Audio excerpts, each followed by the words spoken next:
ex-husband now is one of the most homophobic men I have ever met in my life. So the ex-husband was going hunting every weekend, but he would never bring anything home. So she got suspicious, of course. So just so you know, this story is indeed real, let me show you. Every weekend my husband goes hunting with his best friend, but he comes home with nothing. And I decide to take his crossbow, the arrows that go with it, and hide them under his seat to see if he calls me and says, "Hey babe, where'd you put them? Did you touch them? Did I leave them home?" Well, he comes home, doesn't mention anything about the crossbows, doesn't mention anything about the arrows that I hid, and he comes home with nothing once again.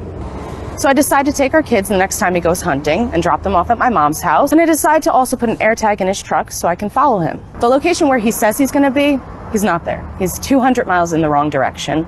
And I come to find out it's a motel. So I go to this motel, and when I pull up, the first thing I see is his best friend's wife's car. Now from here on out, the story just gets full on crazy. The girls go full Mission Impossible on this one and try to find out what happened to the missing husbands on the motel. Sounds like a Brokeback Mountain love story to me, so far. But it's not! I was like, "I'll give you $100 if you tell us what room they're in right now." Clearly their standards aren't that high. He goes, "They're in 202. You make a left, go up the stairs." I'm about to knock, she stops me, because the first thing we hear is giggling. There's music. And there's partying going on, because it's clearly not just two people in that room. There was more than that.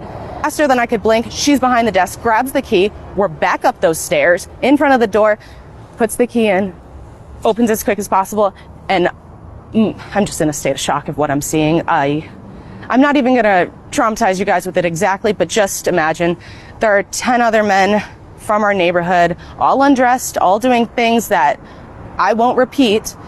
She starts screaming. I'm like, "Oh my God." Now the story got out before this, but he agreed to leave her with everything if she didn't tell anybody about this. Now the fact is, the man was super homophobic, at least in public, of course. And the question comes to mind, right? What about these other guys that you see in public being super homophobic? Maybe we should check if they're actually hunting. That's suspicious. Just saying.